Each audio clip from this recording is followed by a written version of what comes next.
Hi friends, బాగున్నారా? ఈరోజుటి video చిన్న పిల్లల గురించి అండి. ఒక 2, 3, 4, 5 ఇయర్స్, 6 అట్లా ఆ పిల్లల గురించి. వాళ్ళంత అతి పిల్లలు భూప్రపంచంలో ఎవరు ఉండరండి. అంత అతి పిల్లలు. అందులో మా ఓడు కూడా ఒకడు. మా బుద్ధుడు మామూలోడు కాదు, అతిలకి అతి పిల్లోడు, చిచ్చర పిడుగు. వాడిని చూస్తుంటే నాకు చాలాగా తీసి ముడ్డి పెట్టాలనిపిస్తుందండి. ఏం చేస్తాం, చిన్నపిల్లడు కదా అని వదిలేస్తాం.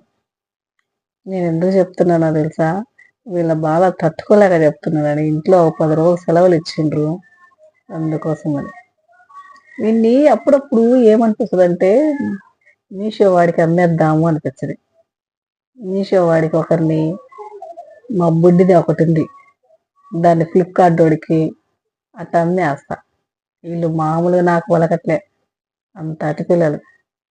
ఆ వయసులో కాకపోతే ఈ వయసులో చేస్తారు. మనం ఎంత చిన్న పిల్లప్పుడు మనం ఎంత అల్లరి చేసామో తెలుసా? అంత అల్లరి చేసాము. ఇప్పుడు మనం పెద్దవాళ్ళం అయ్యాం కాబట్టి మనకది అట్లా అనిపిస్తుంది. అప్పుడు మన అమ్మలు కూడా అంతే ఉంటారండి. అల్లరి చేస్తున్నారని పిల్లల్ని కొట్టొద్దండి. అది సరేనా? మా పిల్లల్ని నేను ఎప్పుడు కొట్టనండి. కాదు చాలా కలిసి ముడ్డి పెడతా. ఏమనుకుంటున్నారు?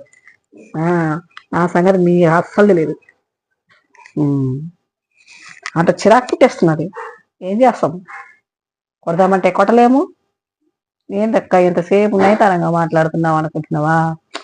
వాళ్ళని ఏమనలేక అందుకు. ఏం చెప్పండిలే ఫ్రెండ్స్, ఎన్ని అనుకోన్నా ఏం లాభము? నన్ను నేను తిట్టుకోవడం తప్ప ఏం లేదా? అది నా పరిస్థితి. లేచి వంగబెట్టి బాగా 4 బాధలు బాధ గుద్దేటుంటది. అంత కోపం వస్తుంటుంది నాకు. కానీ ఏం చేస్తాం, అన్ని నోరు మూసుకొని కూర్చోవాలి. నా పరిస్థితి ఏది? నన్ను అనకుంటే చాలు. అది అదేందక్క నిన్ను కూడా తంతారానే?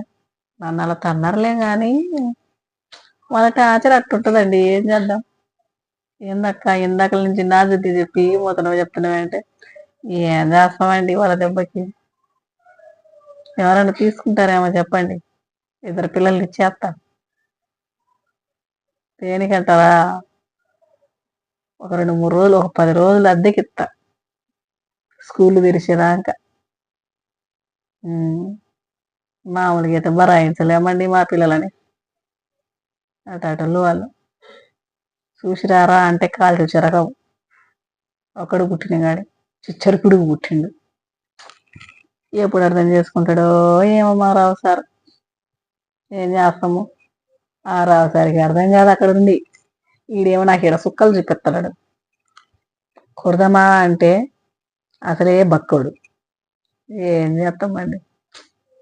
పిల్లల్ని కొట్టలేదు. నన్ను నేను కొట్టుకుంటూ వెళ్ళిపోతుంటే తలకేసి వాడు చేసే అల్లరికి. అవునా? మీరు ఎంతమంది పిల్లల్ని కొడతారు? కామెంట్ చేసి చెప్పండి. పిల్లల్ని కొడతారా, భయం పెడతారా, లేకపోతే బుజ్జగిస్తారా? ఏం చేస్తారో కామెంట్ చేసి చెప్పండి. మా పిల్లోడినైతే చెడ్డు కర్ర తీసుకుని వేసి వాంచ బుద్ధి, కానీ ఏం చేయలేను. అది ఎందుకు తెలుసా? వాడంటే కొంచెం చిన్నోడు కదా అందరికంటే, అందుకు ప్రేమ. ఆడి బిడ్డి తల్లి ప్రేమ ఎక్కడి ఊరు. ముద్దుల కొడుకు కదా, ఏమనలేక గమ్ముగా ఉంటాం. అంత అల్లరి చేస్తున్నా కానీ ఏం చేస్తామో లేని. ఏ పిల్లలతోటి కొంచెం ఎండల కాలం వస్తుంది, చాలా జాగ్రత్తగా చూసుకోండి పిల్లల్ని. టయానికి ఫుడ్ పెట్టుకుంటూ, వాటర్ ఇచ్చుకుంటూ కొంచెం కేరింగ్గా తీసుకోండి. చిన్న పిల్లలను, ముసలి వాళ్ళను చాలా జాగ్రత్తగా తీసుకుని ఇంకా వాళ్ళని ఎప్పుడు డమేలంటారో కూడా తెలియదు. అది వాడి దెబ్బలు తగులుతాయండి. ఇంకా ఏం చెప్పాలి అని అంటే ఎండలకాలం వస్తుంది కదా, మంచిగా మజ్జిగ, మెయిన్ మజ్జిగ, జ్యూసులు, కొంచెం లిక్విడ్ లాంటివి ఇచ్చేయండి పిల్లలకి. ఓకే ఫ్రెండ్స్, రేపు ఇంకో టాపిక్ తోటి మాట్లాడుకొని వీడియో చేసి అప్లోడ్ చేస్తాను. ఇంతటితో బాయ్.